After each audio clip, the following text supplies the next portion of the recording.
Hello everyone, welcome back to my channel education shelf live. I am doctor Riddhi Agrawal और आज से हम एक नई सीरीज स्टार्ट कर रहे हैं जो कि बायोलॉजी एमसीक्यूज की है, जो कि पिछले कुछ सालों में पूछे गए हैं। ओके, सो आज का जो चैप्टर रहेगा हमारा, उसमें हम लिविंग वर्ल्ड से जो भी क्वेश्चंस उठाए गए हैं पिछली पीएमटीज में, नीट में, उनके बारे में डिस्कशन करने वाले हैं। इसमें मैं आप लोगों को अच्छी तरीके से सारे जो भी हमारे एमसीक्यूज़ हैं उन्हें एक्सप्लेन करूंगी, उनके आंसर्स बताऊंगी। इसके अलावा इस लेक्चर की पीडीएफ जो है हाईलाइटेड आंसर्स के साथ आपको मेरे टेलीग्राम ग्रुप पे भी मिल जाएगी।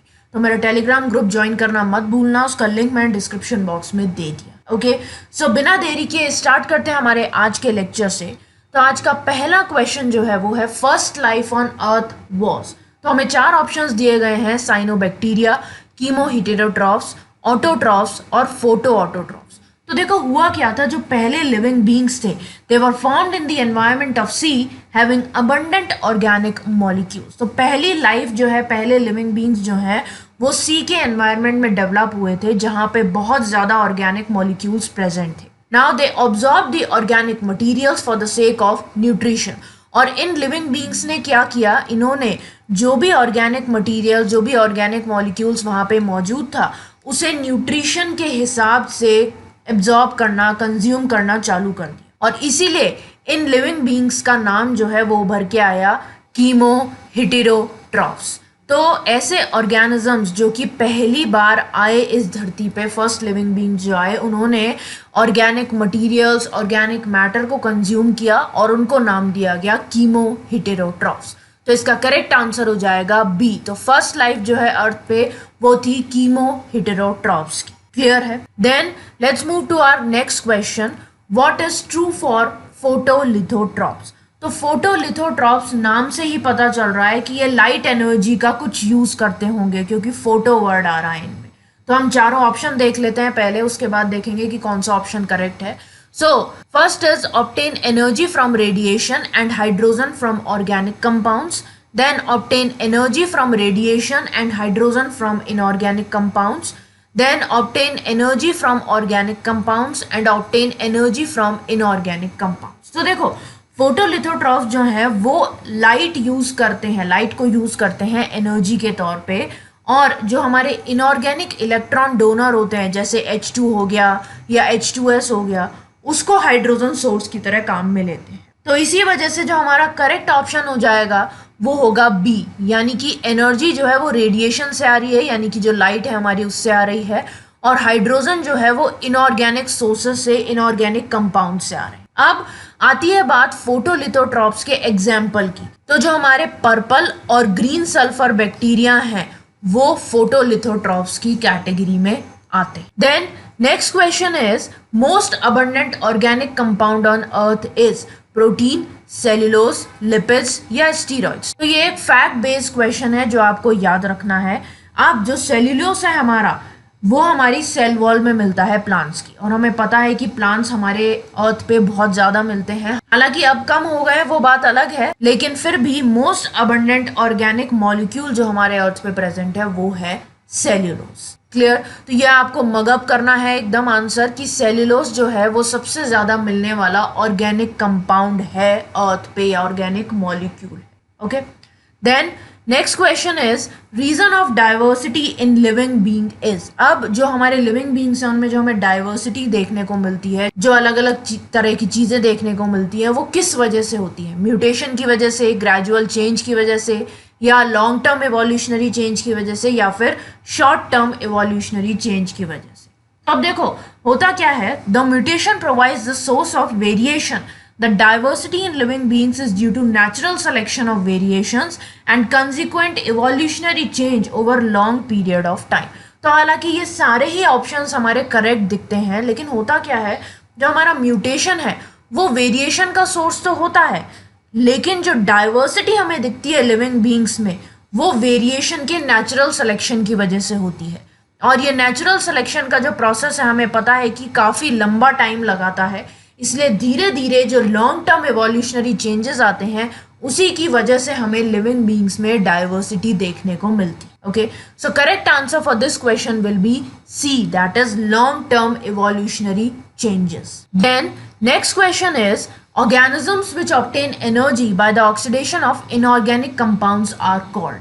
अब ऐसे organisms जो कि अपनी एनर्जी इनऑर्गेनिक कंपाउंड्स के ऑक्सीडेशन से ले रहे हैं उनको हम क्या बोलते हैं? पहला है फोटोऑटोट्रॉफ्स, दूसरा है कीमोऑटोट्रॉफ्स, तीसरा है सैप्रोजोइक और चौथा है कॉप्रोहेटेरोट्रॉफ्स। तो पहले हम इन चारों का मतलब समझ लेते हैं, उसके बाद हम अपना आंसर निकालेंगे। Now the organisms obtaining energy by chemical reactions independent of light are called chemoautotrophs. तो ऐसे ऑर्गेनिज्म जो कि केमिकल रिएक्शन से अपनी एनर्जी गेन कर रहे हैं लेकिन लाइट के सपोर्ट के बिना, यानी कि इंडिपेंडेंट ऑफ लाइट, उनको हम बोलते हैं कीमोऑटोट्रॉफ्स. Then the reductants obtained from the environment may be inorganic as in case of chemoautotrophs or organic as in case of chemoheterotrophs. अब जो reductant obtained होते हैं हमारे environment से वो inorganic भी हो सकते हैं और organic भी हो सकते हैं. तो inorganic होंगे हमारे chemoautotrophs की कैटेगरी में, लेकिन ऑर्गेनिक किस में होंगे? कीमोहेटेरोट्रॉफ्स में, जैसा कि हमने फर्स्ट क्वेश्चन में देखा था. इसके अलावा फोटोऑटोट्रॉफ्स क्या होते हैं? ऐसे ऑर्गेनिज्म जो कि खुद का फूड बनाते हैं फोटोसिंथेसिस के थ्रू और लाइट एनर्जी का इस्तेमाल करते हुए.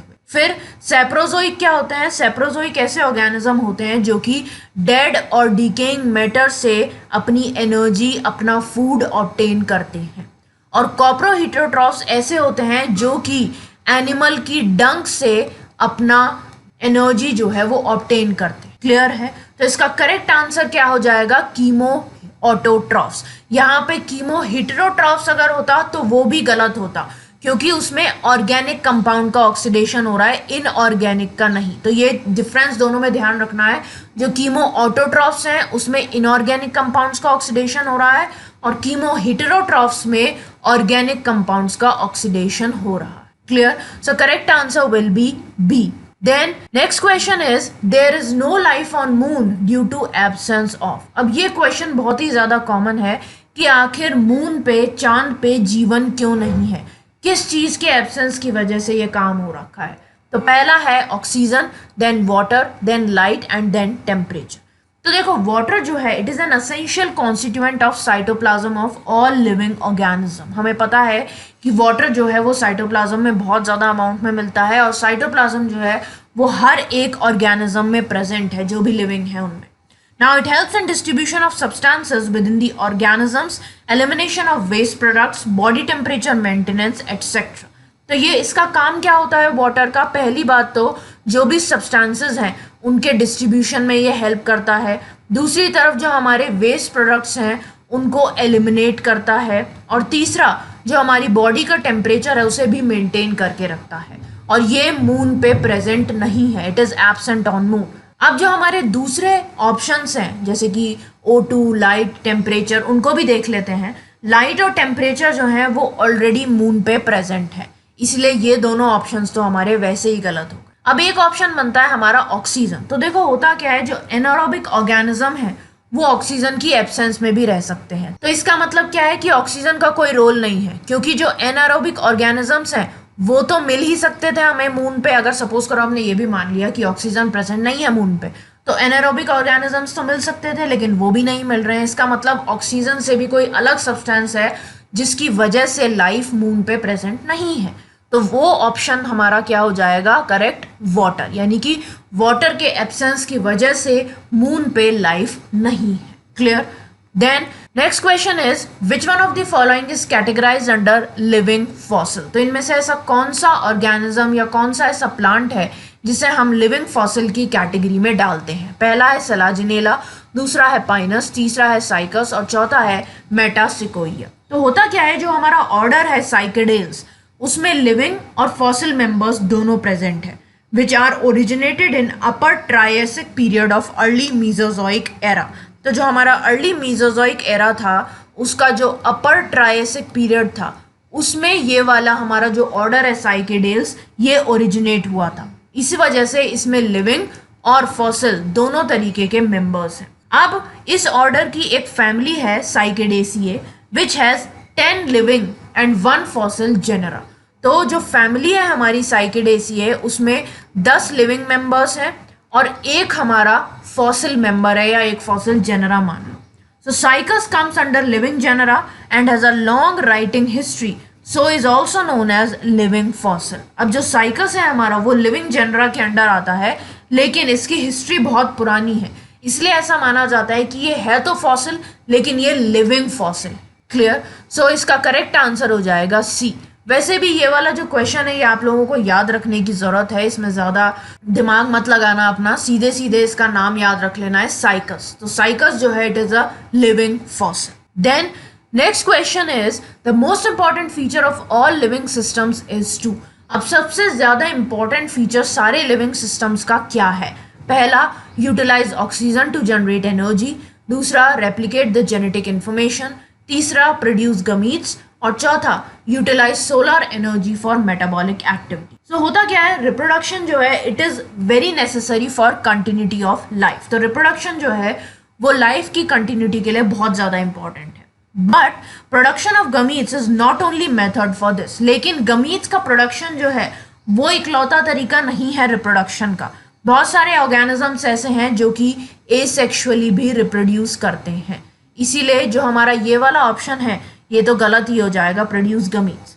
अब किसी भी केस में अगर हम सेल डिवीजन देखें तो वो ज़्यादा इंपॉर्टेंट है, क्योंकि सेल डिवीजन जो है उसकी वजह से डीएनए रेप्लिकेट होगा, हमारा डीएनए का नंबर बढ़ेगा, सेल डिवाइड होगी तो जो हमारा डीएनए है वो दो और, जैसे एक सेल है हमारी, ये डिवाइड होगी तो ये दो सेल बनाएगी, फिर ये दो सेल्स डिवाइड होंगी तो ये चार सेल्स बनाएंगी।